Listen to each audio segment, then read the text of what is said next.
ही नहीं है कि जो वहां पे मौजूद हैं, जो हमारे यहाँ फ्रीडम ऑफ स्पीच की जो मैंने बात आसिफ की, अगर हमारे freedom Asif of Ali ji, speech वाकई में थोड़ा तो लॉजिकल बात कीजिए। आप किस तरीके से, बस अगर आप जवाब नहीं दे पा रहे हैं तो ठीकरा फोड़ दो भारत पर। अक्सर यही देखा जाता है, अगर आप उसके पीछे की तह तक नहीं पहुंच पा रहे हैं तो ठीकरा फोड़ दो मैडम, भारत पर। भारत यही भारत देखा जा रहा है। बिलाल जी को आपने सुना, संजीव जी को आपने सुना, क्या बखूबी इतने बिलाल जी को सारे। मैंने सुन लिया आप है। कह रहे एक मैंने बात बिलाल सामने रख दीजिए, आप देखिए कितनी बातें आपके सामने रखी हैं, एक से भी आप हामी भरने को तैयार नहीं है कि कहीं तो चूक हो रही है। खैर कोई नहीं, आएंगे आपके पास। फिलहाल आपको पाकिस्तान में तख्ता पलट के इतिहास के बारे में बताते हैं। आसिफ जी जरूर सुनिएगा, ये तख्ता पलट का इतिहास क्या है ये सुनिएगा, आपके लिए बहुत जरूरी है। देखिए, साल 1958 में जनरल अयूब खान बने थे राष्ट्रपति। उसके बाद साल 1977 में जुल्फिकार अली भुट्टो का तख्ता पलट हुआ था और साल 1977 में जनरल जिया उल हक बने थे राष्ट्रपति। और इससे पहले 1999 में देखिए नवाज शरीफ का तख्ता पलट हुआ इसके बाद। और नवाज शरीफ के तख्ता पलट के बाद जनरल परवेज मुशर्रफ राष्ट्रपति बने थे। यहां पर 2025 में अब शहबाज शरीफ का क्या तख्ता पलट होगा, क्या एक बार फिर से संकट यहां मंडराता नजर आ रहा है। जनरल असीम मुनीर क्या अब सत्ता को संभालेंगे क्या? अब सोचिएगा जरा, ये सवाल तो लाजमी है, क्योंकि इससे पहले भी जिस तरीके से खरी खरी यहाँ पर आर्मी चीफ ने सुना दी है, उसके बाद सवाल तो ये खड़े होंगे, क्योंकि पाकिस्तान का इतिहास ये सवाल खड़े करने पर मजबूर कर रहा है। सोहेल काजमी जी, आपने बखूबी सुना है, यहाँ पर संजीव जी को भी सुना है और साथ ही आपने तमाम मेहमानों को सुना है। जरा अपनी भी प्रतिक्रिया दीजिएगा, क्योंकि जिस तरीके से आसिफ जी यहाँ पर अपनी बात कह रहे थे, आप उस वक्त भी मुस्कुरा रहे थे काफी। 25 के हवाले से ये कहा है मिला 2-3 बार कि इंडिया को रिप्रेजेंट करने का। ये जानते हैं कि पाकिस्तान में एक बड़ा मशहूर बात है, वो ये है कि पाकिस्तान में मौजा ही मौजा, जिथे देखो फौजा ही फौजा। क्योंकि पाकिस्तान कल भी ये बोल रहे थे कि पंजाब सूबे से भरा हुआ है, तो ये पंजाबी में है। पंजाबी में मैंने आपको सुना दिया कि पाकिस्तान में मौजा ही मौजा, जिथे देखो फौजा ही फौजा। तो जहां फौजा ही फौजा का लफ्ज आता है, तो आप समझ सकते हैं पूरे पूरे पाकिस्तान में एक मच्छर भी जो है वो मर नहीं सकता जब तक पाकिस्तान आर्मी और आईएसआई जो है जो वो फैसला नहीं करती किसी भी चीज का। ये जितनी भी आप तख्ता पलट बता रही हैं, ये सब आर्मी की इंटरवेंशन से हुई है और आगे भी आर्मी की इंटरवेंशन से ही होंगी। ये जो आप कह रहे थे कि शहबाज शरीफ साहब ने मीटिंग ली है, देखिए मीटिंग का एजेंडा आर्मी सेट करेगी, आईएसआई सेट करेगी, उसको डिक्टेट करने के लिए शहबाज शरीफ वहां बैठे होंगे।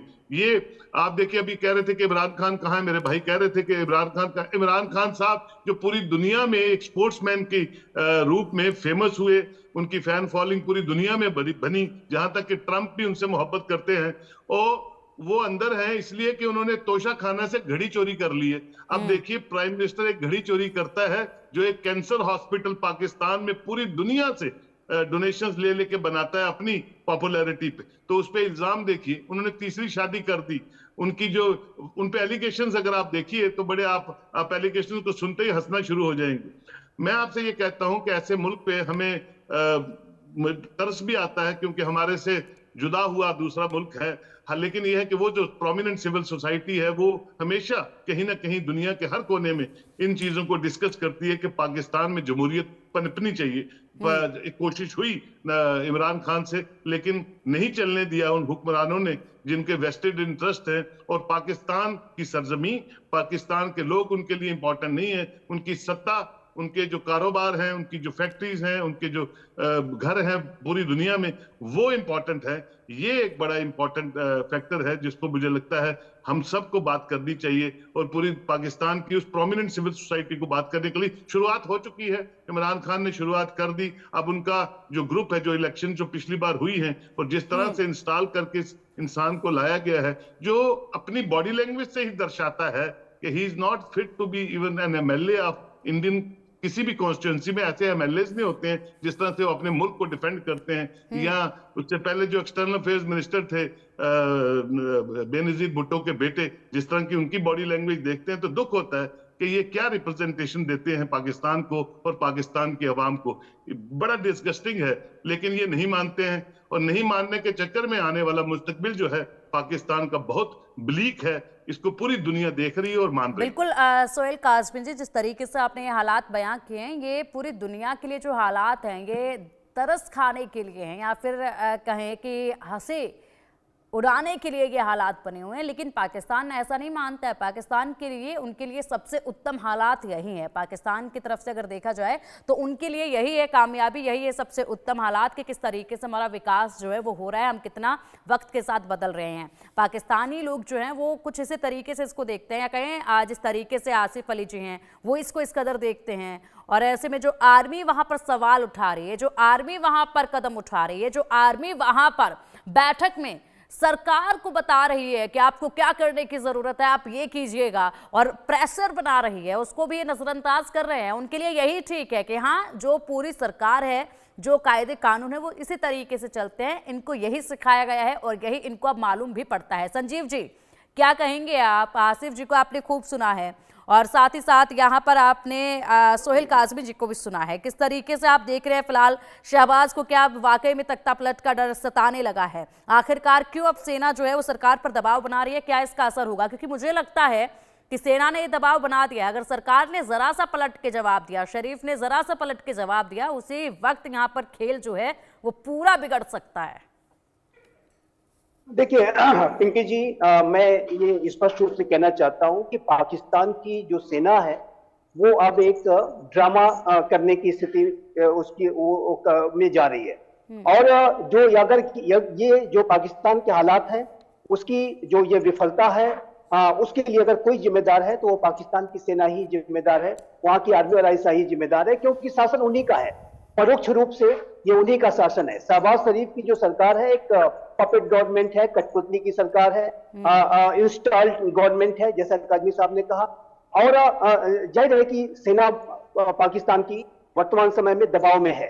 और पिंकी जी, मैं ये स्पष्ट रूप से कहना चाहता हूं कि पाकिस्तान के ये जो हुक्मरान हैं, जो रियल रूलर्स हैं, आर्मी और आईएसआई, ये अगर सोचते हैं कि ये पाकिस्तान को उसी तरीके से रूल करते रहेंगे जैसे कि अभी तक उन्होंने रूल किया है, वहां के मूल मुद्दों को से वहां की जनता का ध्यान भटका करके, वहां के अनेक इथनिक माइनॉरिटीज को दोयम दर्जे का ट्रीटमेंट दे करके, और अनेक तरीके के अपने पंजाबी सुन्नी डोमिनेशन को अगर वो बना करके उनको लगता है कि वो लगातार ऐसे ही रूल करते रहेंगे, तो ऐसा होने वाला नहीं है।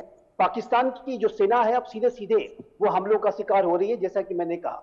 और ये जो पाकिस्तान की जो सेना को अगर अभी भी जरा भी कहीं भी उनके अंदर सद्बुद्धि है तो, और उन्हें अपने राष्ट्र को यदि बचा के रखना है, तो सबसे पहला काम ये करना होगा कि जो अपनी जो आवाम के लोगों के साथ जो सेकेंडरी ट्रीटमेंट करने का जो वो कार्य करते हैं, चाहे वो बलूच हो, चाहे वो सिंधी हो, चाहे वो पश्तून हो, चाहे वो हमारे कश्मीरी हो, वो सभी के साथ जो वहां पर इलीगल ऑक्यूपेशन है, वो सभी के साथ उनको अपने ट्रीटमेंट को सुधारना होगा।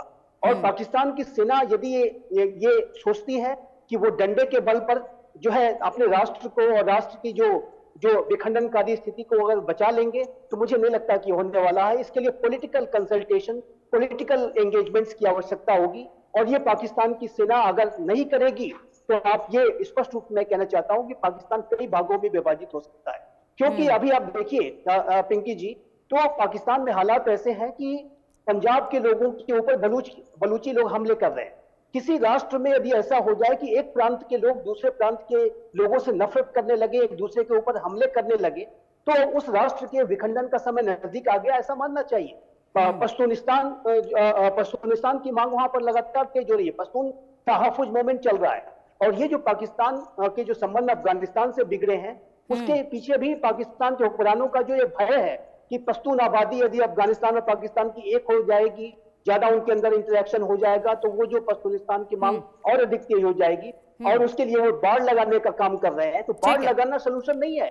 सोल्यूशन ये है कि आप उनके ग्रीवांसेस को एड्रेस करें, उनकी समस्याओं को जो ठीक तरीके से एड्रेस करें, उनको बेसिक एमिनिटीज दें, उनके प्राकृतिक संसाधनों का दोहन न करें, और उनको उसी तरीके से ट्रीटमेंट दें जैसा कि आप पंजाबियों को ट्रीट करते हैं।